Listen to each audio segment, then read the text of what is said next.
Hello friends, मैं नीता भास्कर आप सभी लोगों का अपने यूट्यूब चैनल पर स्वागत करती हूं और पॉलिटिकल साइंस में 20 क्वेश्चन कंप्लीट करेंगे और आशा करती हूं वीडियो आपको पसंद आएगी और सारे क्वेश्चन जरूर देखें। अच्छे क्वेश्चन जो आपके एग्जाम के लिए वेरी इंपॉर्टेंट है।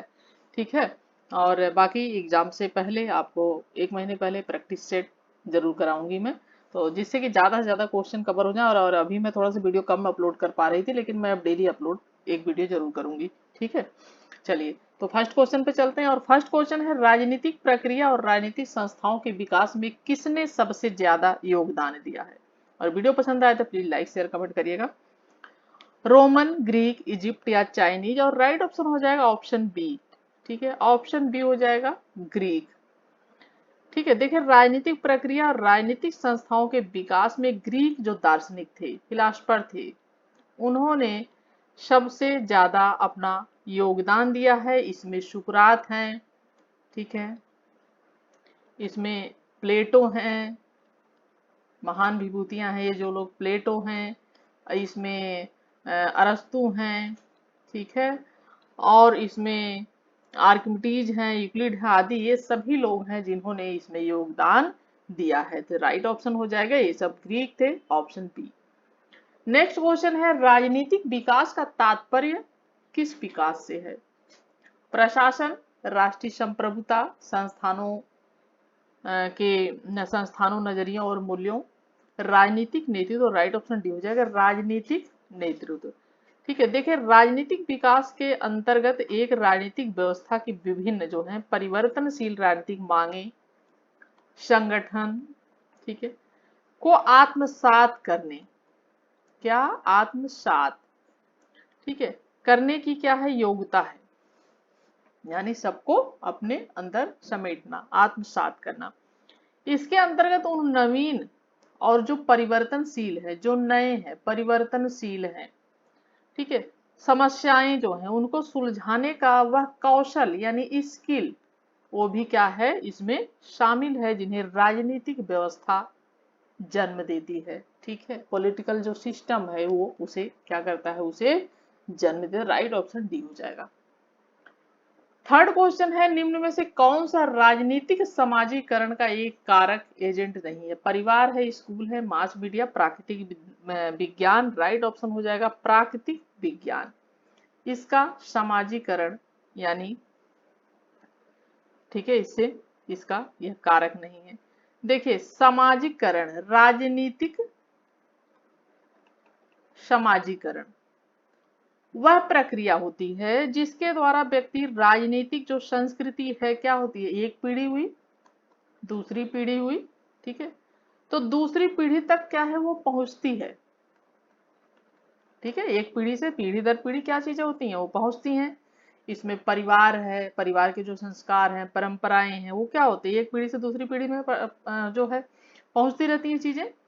स्कूल है, स्कूल के द्वारा, परिवार के द्वारा, मीडिया के द्वारा, लेकिन उसमें ये नहीं आएगा।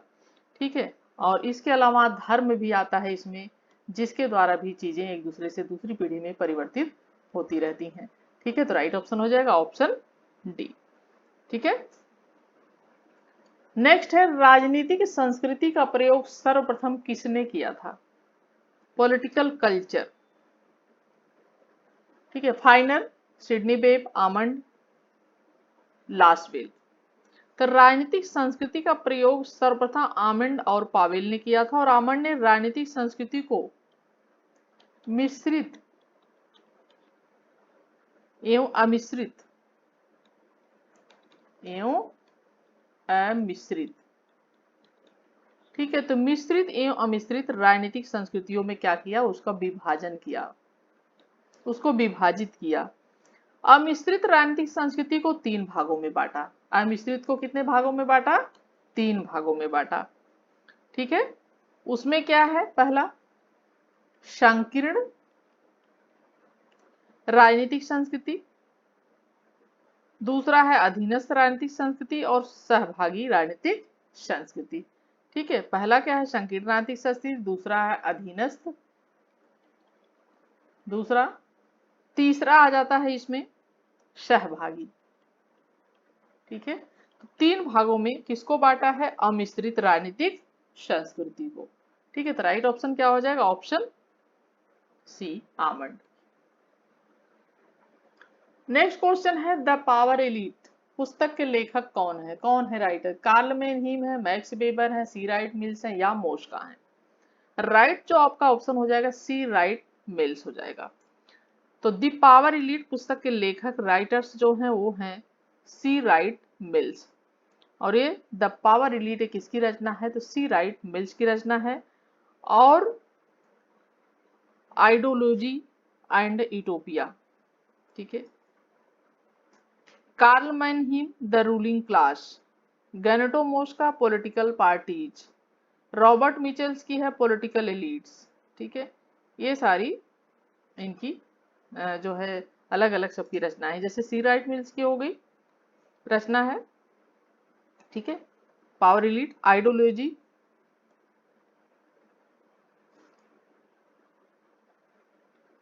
ठीक है, आइडियोलॉजी एंड यूटोपिया, ठीक है, एंड यूटोपिया। ये किसकी रचना है? कार्ल मैनहीम की। ये इनकी रचना है कार्ल मैनहीम की। उसके बाद है द रूलिंग क्लास, इनकी है द रूलिंग क्लास, ठीक है। उसके बाद, ठीक है, द रूलिंग क्लास है। और पॉलिटिकल पार्टीज, ये रचना जो है पॉलिटिकल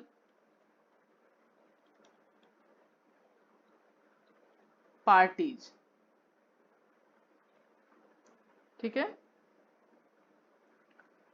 ये है पॉलिटिकल पार्टीज जो है वो किसकी है? रॉबर्ट मिचेल्स, रॉबर्ट मिचेल्स की है। उसके बाद है पॉलिटिकल एलिट्स, ठीक है, पॉलिटिकल एलिट्स, ठीक है। ये किसकी है? Grand cherry, cherry. उसके बाद एक और है द मैनेजरियल रिवोल्यूशन, ये किसकी है? ये है जेम्स बर्नहम की रचना, ठीक है। ये है द मैनेजरियल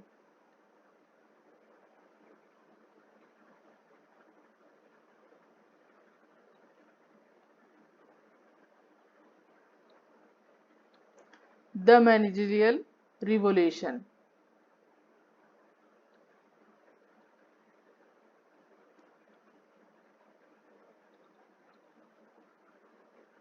ठीक है। एक बार मैं पढ़ देती हूँ क्योंकि ये ना सही से कई बार लिखने में दिक्कत होती है, ठीक है। तो एक बार मैं पढ़ देती, लिख सकते हैं आप। The power elites C Wright Mills की रचना है। Ideology and utopia Karl Mannheim की रचना है, लिख सकते हैं आप, नोट जरूर कर लें इसे, बहुत इंपॉर्टेंट है, ठीक है। तो जैसे कि the power elites C Wright Mills की रचना है, ideology and utopia Karl Mannheim की रचना है, द रूलिंग क्लास गैनेटो मोस्का की रचना है, पॉलिटिकल पार्टी रॉबर्ट मिचेल्स की है, और पॉलिटिकल एलिट्स ग्रैंड चेरी की है, और the manager revolution James Burnham की रचना है, ठीक है। ये है जेम्स बर्नहम, ठीक है, ये बर्नहम की रचना है। तो राइट ऑप्शन यहाँ पे जो है वो द पावर एलिट्स किसकी है? तो राइट मिल्स की है, ठीक है। चलिए 6 क्वेश्चन है, निम्नलिखित में से कौन सी संस्थागत समूह की खास विशेषता है?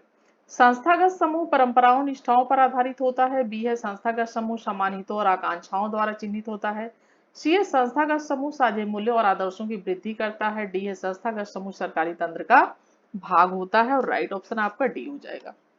खास विशेषता क्या है? जो संस्थागत समूह है वो खास विशेषता है कि सरकारी तंत्र जो होता है उसका भाग होता है, और सरकार के विभिन्न जो विभाग होते हैं, कर्मचारी होते हैं, अधिकारी होते हैं, वो क्या करते हैं, अपनी जो उनकी मांगे होती हैं उनका एक समूह हो जाता है। तो मांगों के लिए के क्या करते हैं, समूह का गठन करते हैं, ठीक है। और जब गठन करते हैं तो इस समूह में समय समय पर जो अध्यक्ष होते हैं उनके लिए विभागीय मतदान भी होता है। ठीक है, संस्थागत। तो ये राइट ऑप्शन यहाँ पे हो जाएगा, ये खास विशेषता होती है। चलिए 7 क्वेश्चन आ जाता है, गैब्रियल आमंड के अनुसार निम्नलिखित विशेषताओं में से क्या सभी राजनीतिक व्यवस्था के लिए आम है? ऑप्शन ए, सभी राजनीतिक व्यवस्थाओं में सरल व्यवस्थाओं में भी राजनीतिक संरचना और सहवर्ती राजनीतिक कार्य होते हैं। बी है, सभी राजनीतिक व्यवस्थाओं में राजनीतिक संस्थाएं संरचनाएं हो भी सकती है और नहीं भी हो सकती हैं। सी है, राजनीतिक संरचनाएं बहुकार्यात्मक नहीं होते हैं। और डी है, सभी संरचनात्मक व्यवस्था में राजनीतिक कार्य सर्वत्र मौजूद नहीं होते हैं। ठीक है, राइट ऑप्शन क्या है? ऑप्शन ए है। आम क्या है? सभी राजनीतिक व्यवस्थाओं में सरल व्यवस्थाओं में भी राजनीतिक संरचना और सहवर्ती राजनीतिक कार्य होते हैं। तो गैब्रियल अमंड के अनुसार जैसा कि ये है कि सभी रचना संरचना सहवर्ती कार्य जो है राजनीतिक कार्य होते हैं, जो सभी राजनीतिक व्यवस्था के लिए क्या है, वो आम है।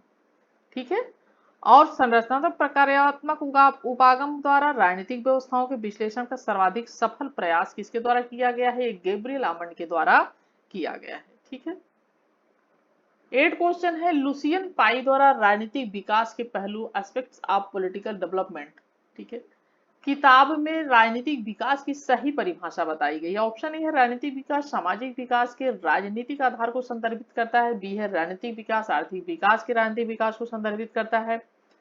सी है, राजनीतिक विकास में आधुनिकीकरण आवश्यक नहीं है। राजनीतिक विकास संरचना और कार्यों में विशेषता के लिए भेदभाव का नेतृत्व करता है। और डी है, राजनीतिक विकास कभी भी पहचान के लिए संकट नहीं पैदा करता है।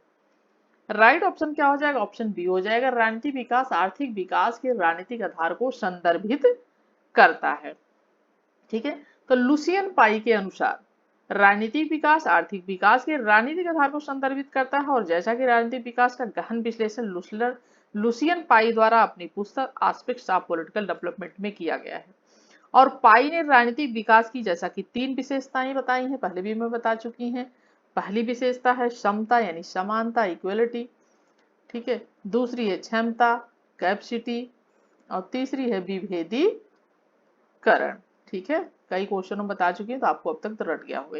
किसके द्वारा? लुसियन पाई द्वारा। चलिए 9 क्वेश्चन है, कार्ल डैश द्वारा व्यक्त संचार सिद्धांत संचार के किस मॉडल से लिया गया है? सांख्यिकी संकल्पना, पारिस्थितिक मॉडल, सूचना सिद्धांत, साइबरनेटिक्स या राजनीतिक संस्कृति मॉडल? राइट ऑप्शन सी हो जाएगा।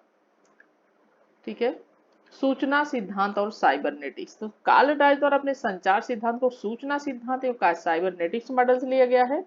और राजनीतिक विज्ञान ने अंतरराष्ट्रीय राजनीति में संचार सिद्धांत को लागू करने का श्रेय प्रोफेसर कार्ल डैश को जाता है। ये प्रोफेसर थे और इस दृष्टि से डायज की पुस्तक जो है दी नर्व्स ऑफ गवर्नमेंट, ठीक है, ये विशिष्ट महत्व की रचना है। दी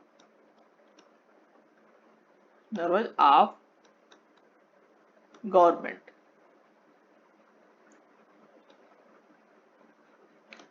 ठीक है, ये किसकी रचना है?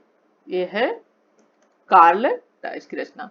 और कार्ल डाइस सिद्धांत संचार सिद्धांत की अपनी व्याख्या का आरंभ भी संचार अभियांत्रिकी और शक्ति अभियांत्रिकी के अंतर बताने से करते हैं। ठीक है, राइट ऑप्शन ऑप्शन सी हो जाएगा। नेक्स्ट है, ईस्टर्न और डेनिस के अनुसार निम्नलिखित में से कौन से आरंभिक स्तर पर राजनीतिक सामाजिकरण की एक प्रक्रिया में एक स्तर है? ऑप्शन ए है, कुछ सत्तावादी साधनों को बढ़ावा देने के लिए। दूसरा, आर्थिक विकास को आधार देने के लिए। तीसरा है, दमनकारी राजनीतिक शासनों के खिलाफ क्रांतिकारी प्रवृत्तियों को बढ़ावा देने। चौथा, राष्ट्रीय विधायिका, न्यायपालिका और मतदान व्यवहार की अवैयक्तिक राजनीतिक संरचना को मान्यता प्रदान करने के लिए। राइट ऑप्शन आपका डी हो जाएगा। ठीक है, तो ईस्टर्न और डेनिस के अनुसार ये राइट ऑप्शन ऑप्शन डी हो जाएगा। 11 क्वेश्चन है, किसने राजनीतिक संचार के इलाके में प्रमुख विचारधारा मॉडल के सबसे प्रभावशाली संस्करण विकसित किया है? गैब्रियल आमंड और जी बिंगम पावेल, सिडनी बर्बा, चोम्स्की और हरमन कार्ल ड्यूश। और राइट ऑप्शन हो जाएगा ऑप्शन सी जो है इसका सी। ठीक है, चोम्स्की और हरमन। ठीक है, तो चोम्स्की और हरमन, नोम चोम्स्की और हरमन है एंड हरमन ने राजनीतिक संचार के इलाके में प्रमुख विचारधारा के मॉडल के सबसे प्रभावशाली से विकसित किया है। और राजनीतिक संचार उत्पादन, ठीक है, और प्रेषण और जो है विनिमय की प्रक्रिया है। और राजनीतिक जानकारी संरचनाओं की राजनीतिक गतिविधि है। राइट ऑप्शन सी हो जाएगा। 12 क्वेश्चन आ जाता है, यह किसका कथन है कि राजनीतिक संस्कृति तथा शासन के स्थायित्व के बीच कोई सीधा संबंध नहीं है? लिजफर्ट, वोलिन, कवानर, ब्लांडिल। और राइट ऑप्शन का ऑप्शन जो हो जाएगा वो हो जाएगा ऑप्शन आपका ये लिजफर्ट। ठीक है, तो लिजफर्ट जो है इन्होंने जो है अपनी इन्होंने माना है कि राजनीतिक संस्कृति तथा शासन के स्थायित्व के बीच सीधा संबंध नहीं है। ठीक है, और राइट ऑप्शन हो जाएगा ऑप्शन इसका ए। और इनकी लिजफर्ट ने 1936, ठीक है 96 में ये पुस्तक लिखी थी। और जो पुस्तक है इनकी डेमोक्रेसी,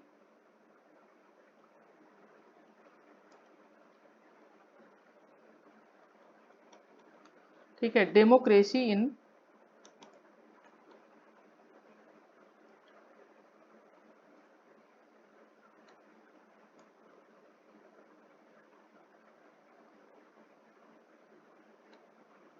ठीक है सोसाइटीज।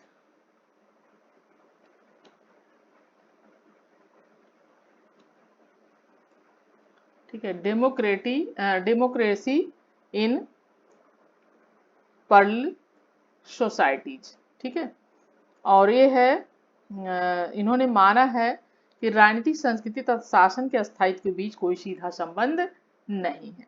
ठीक है, नेक्स्ट क्वेश्चन है सी राइट मिल्स की रचना द पावर एलीट। अभी हमने पिछले क्वेश्चन में बात की थी। मैं निम्नलिखित में से किस में अभिजनों का सामान्य विश्लेषण प्रस्तुत किया है? संपूर्ण पूंजीवादी जगत में, उत्तरी अमेरिका तथा पश्चिमी यूरोप, विकसित पूंजीवादी जगत में, उत्तरी अमेरिका, पश्चिमी यूरोप तथा जापान के पूंजीवादी राष्ट्रों में, संयुक्त राज्य अमेरिका के विकसित पूंजीवाद में। राइट ऑप्शन डी हो जाएगा आपका संयुक्त राज्य अमेरिका के विकसित पूंजीवाद में। तो अमेरिकी राजनीतिक चिंतक हैं सी राइट मिल्स। ठीक है, ये अमेरिकी हैं सी राइट मिल्स, ये भी ध्यान रखें। और इन्होंने अपनी रचना में संयुक्त राज्य अमेरिका के विकसित पूंजीवाद, ठीक है विकसित पूंजीवाद में अभिजनों का सामान्य विश्लेषण प्रस्तुत किया है। और मिल्स ने अभिजन को परिस्थिति या मनोविज्ञान के बजाय आर्थिक व सामाजिक संरचना के आधार पर गठित बताया है। और उनके अनुसार अमेरिका में किसी भी समय की अपेक्षा शक्ति अधिक सीमित, अल्पसंख्यक और संकुचित वर्ग के हाथों में केंद्रित है। ठीक है, चलिए 14 है निम्नलिखित में से किसने कहा कि राजनीतिक सिद्धांत का एक महत्वपूर्ण कार्य केवल राजनीतिक व्यवहार को दर्शाना नहीं है बल्कि यह भी दर्शाना होता है कि इसका क्या अर्थ है, दर्शाने के लिए किसी प्रथा का क्या अर्थ है और इसका क्या अर्थ होना चाहिए। राजनीतिक सिद्धांत उसको बदल सकता है जो वह है। ठीक है, किसने कहा ये? सेबाइन ने, लियो स्ट्रोस ने, माइकल ओक्सफोर्ड ने या इसाई बर्लिन ने? राइट ऑप्शन हो जाएगा सेबाइन ने। तो जीएस सेबाइन ने अपनी पुस्तक ए हिस्ट्री ऑफ पॉलिटिकल थ्योरी, ठीक है इनकी पुस्तक थी द हिस्ट्री ऑफ, ठीक है the history of political theory. ठीक है, तो the history of political theory जो कि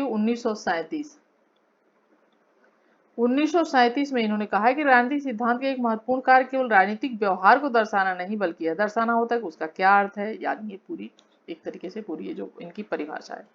ठीक है, तो ध्यान दें इसका जेस सेबाइन। और कौन सी पुस्तक है, इन्होंने किस पुस्तक में कहा है? ये हिस्ट्री ऑफ पॉलिटिकल थियरी। ठीक है, नेक्स्ट है 15 क्वेश्चन 1960 1960 में आमंड तथा पावेल द्वारा संरचनात्मक प्रक्रियात्मक वाद, ठीक है प्रक्रियात्मक वाद होगा, प्रक्रियात्मक नहीं। तो प्रक्रियात्मक वाद का अनुप्रयोग निम्नलिखित में से किसका अनुप्रयोग था? ऑप्शन ए है ईस्टर्न की राजनीतिक व्यवस्था का ढांचा, डहल का बहुतंत्र, लुशियन पाई का आधुनिकीकरण सिद्धांत, रोस्टो का विकास के चरण का सिद्धांत। राइट ऑप्शन आपका ये हो जाएगा ईस्टर्न की राजनीतिक व्यवस्था का ढांचा। ठीक है, 15 क्वेश्चन हो गए, 16 क्वेश्चन पे चलते हैं। और वीडियो अच्छी लगती है तो प्लीज लाइक शेयर कमेंट करिएगा।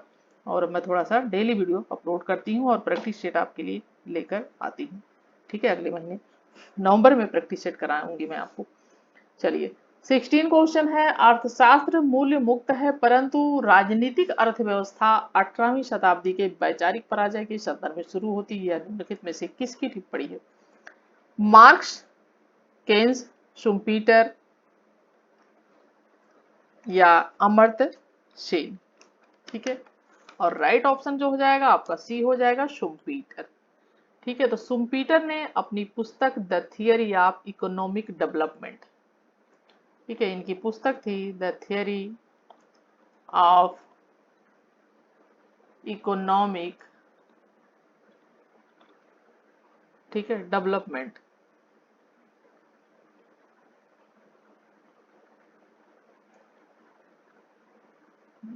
डेवलपमेंट, ठीक है, तो ये पुस्तक थी इनकी 1934। 1934 में कौन सी पुस्तक थी? The theory of economic development. और अर्थशास्त्र मूल्य मुक्त है परंतु राजनीतिक अर्थव्यवस्था 18वीं सदी के वैचारिक पराजय के संदर्भ में शुरू होती है, ये कहा था इन्होंने। राइट ऑप्शन आपका हो जाएगा शुम्पीटर। 17 है, राजनीतिक संस्कृति की अवधारणा का सबसे पहले प्रयोग निम्नलिखित में से किसने किया? गैब्रियल आमंड, पावेल और जूनियर, कार्ल ड्यूस, लुसियन पाई। राइट ऑप्शन आपका हो जाएगा option A, Gabriel almond.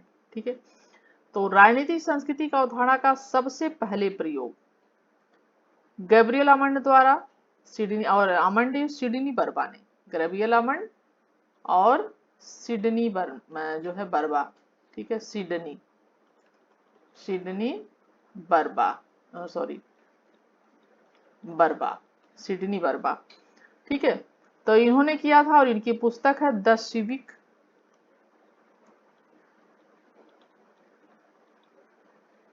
Culture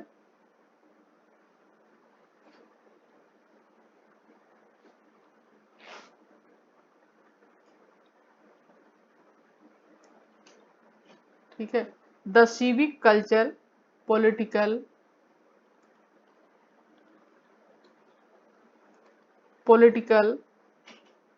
attitudes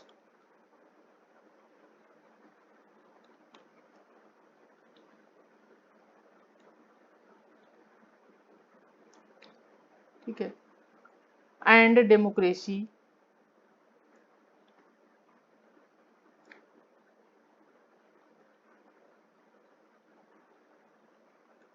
ठीक है, डेमोक्रेसी इन 5 नेशंस,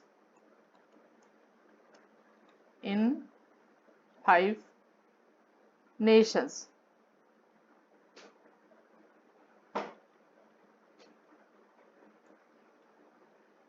ठीक है, एक बार पढ़ दे, द सिविक, पढ़ देती हूँ, आप नोट कर लीजिए। The civic culture political attitudes and democracy in 5 Nations, 1963। ठीक है, एक बार और कर देती हूँ, नहीं समझ में आया तो, the civic culture political attitudes and democracy in 5 Nations, 1963 में 5 देशों, ठीक है, 5 देश, 5 देश जो थे उसमें कौन कौन था? 5 में ब्रिटेन, अमेरिका यानी यूएसए, इटली, जर्मनी और मैक्सिको। ठीक है, ब्रिटेन, अमेरिका, इटली, जर्मनी और मैक्सिको में लोकतंत्र की स्थिरता व अस्थिरता पर राजनीतिक संस्कृति के प्रभाव की क्या किया गया है? समीक्षा। ठीक है, उसकी समीक्षा की गई है।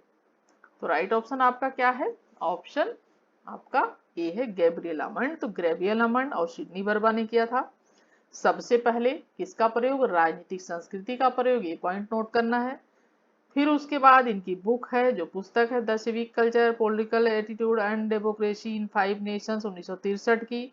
5 देशों जिसमें ब्रिटेन है, अमेरिका है, इटली है, जर्मनी है, मैक्सिको है, में लोकतंत्र की स्थिरता को लेके और अस्थिरता पर राजनीतिक संस्कृति के प्रभाव क्या है उसकी समीक्षा की गई। चलिए 3 क्वेश्चन, इनके तरफ से कौन सा स्थिति निर्धारण के राजनीतिक संस्कृति के मूल प्रकार का भाग नहीं? संगनात्मक स्थिति निर्धारण, प्रभावकारी स्थिति निर्धारण, मूल्यांकन स्थिति निर्धारण, व्यक्ति की स्थिति निर्धारण। राइट ऑप्शन आपका डी हो जाएगा, व्यक्ति की स्थिति निर्धारित। तो राजनीतिक संस्कृति व्यवस्था के सदस्यों में राजनीति के प्रति व्यक्ति का विवृतियों और अभिमुखीकरणों का प्रतिमान है। अर्थात राजनीतिक जो व्यवस्था है, ठीक है, वो राजनीतिक व्यवस्था तथा राजनीतिक जो मुद्दे, ठीक है, से संबंधित मुद्दों से राजनीतिक संस्कृति का क्या होता है, निर्माण होता है। ठीक है, तो राजनीतिक व्यवस्था तथा राजनीतिक जो मुद्दे उनसे संबंधित जो सामाजिक दृष्टिकोण है, विश्वास है, मूल्य हैं, ठीक है, उनसे क्या होता है, राजनीतिक संस्कृति पॉलिटिकल कल्चर का निर्माण होता है। और अवधारणा की दृष्टि से हर देश की राजनीतिक संस्कृति में तीन प्रमुख विशेषताएं देखने को मिलती हैं। तीन प्रमुख विशेषताएं में देखने को मिलती है हर देश में राजनीतिक संस्कृति की, ठीक है, पॉलिटिकल कल्चर की। उसमें से है आनुभाविक अवस्थाएं और विश्वास, मूल्य, अभिरुचियां, और तीसरी है प्रभावी अनुक्रियाएं। ठीक है, तो ये कौन कौन सी हैं? पहला है आनुभाविक, ठीक है, आनुभाविक अवस्थाएं या विश्वास। दूसरा है मूल्य अभिरुचियां, ठीक है, अभिरुचि, इंटरेस्ट, मूल्य। और प्रभावी, तीसरा है प्रभावी अनुक्रियाएं। ठीक है, ये तीन चीजें हैं, तीन विशेषताएं हैं, ठीक है, हर देश की राजनीतिक संस्कृति के। नेक्स्ट क्वेश्चन है, राजनीतिक विकास में प्रकृतिवादी, तुलनावादी निम्नलिखित में से किस पर बल नहीं देते हैं? ठीक है, यहाँ पे बाल हो गया, बल नहीं देते हैं। अल्प विकास, निर्भरता, साम्राज्यवाद और आधुनिकीकरण। ठीक है, देखिए राजनीतिक विकास में प्रकृतिवादी, तुलनावादी, ठीक है, तुलनावादी जो है विचारकों का मत है कि गैर पश्चिमी, ठीक है, जो गैर पश्चिमी राजनीतिक व्यवस्थाएं हैं, ठीक है, पश्चिमी राजनीतिक प्रक्रियाओं से आधारभूत ढंग से भिन्न है। यानी जो गैर हैं पश्चिमी, वो जो पश्चिमी व्यवस्थाएं हैं, प्रक्रियाएं हैं राजनीतिक, उनसे क्या है, दोनों आपस में, दोनों आधारभूत ढंग से क्या है, भिन्न है। इसलिए इनके अध्ययनों के लिए किए जाने प्रयत्नों का व्यापक और अधिक यथार्थवादी संदर्भ क्या है, वो आवश्यक है, इंपॉर्टेंट है। और यह समझा गया कि नए राज्यों के तुलनात्मक विश्लेषणों में राजनीतिक संस्कृति और ऐतिहासिक जो पर्यावरण है, हिस्टोरिकल जो इन्वायरमेंट है, ठीक है, उनको लेकर चलना क्या है, जरूरी है, आवश्यक है।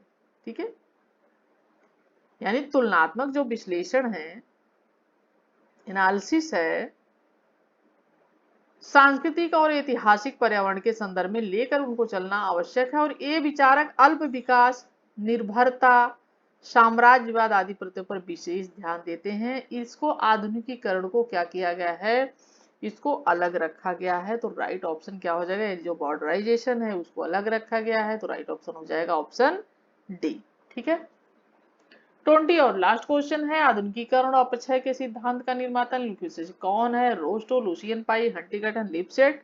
राइट ऑप्शन सी हो जाएगा हंटिंगटन।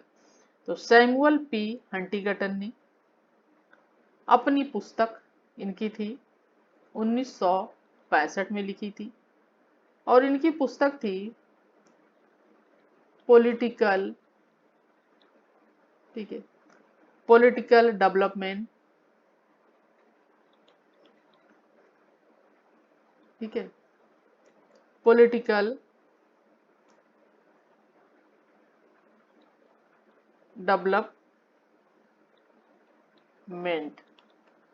डेवलपमेंट एंड पॉलिटिकल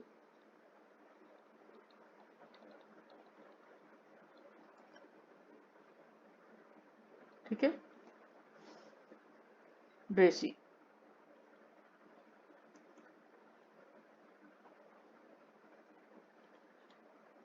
ठीक है। तो इनकी पुस्तक थी, और आधुनिकी और अपक्षय का सिद्धांत दिया इसमें इन्होंने। और हंटिंगटन के अनुसार राजनीतिक विकास के साथ राजनीतिक क्षरण भी होता है, और राजनीतिक अपक्षय का मूल कारण राजनीतिक संगठनों व क्रियाविधियों का संस्थाकरण न होना है। ठीक है, तो राइट ऑप्शन हो जाएगा option C, Samuel P Huntington. ठीक है, ऑप्शन इनका सी। और क्वेश्चन कैसे लगे, पसंद आए हो तो जरूर लाइक शेयर कमेंट करिएगा, चैनल पे नए तो सब्सक्राइब कर लीजिएगा।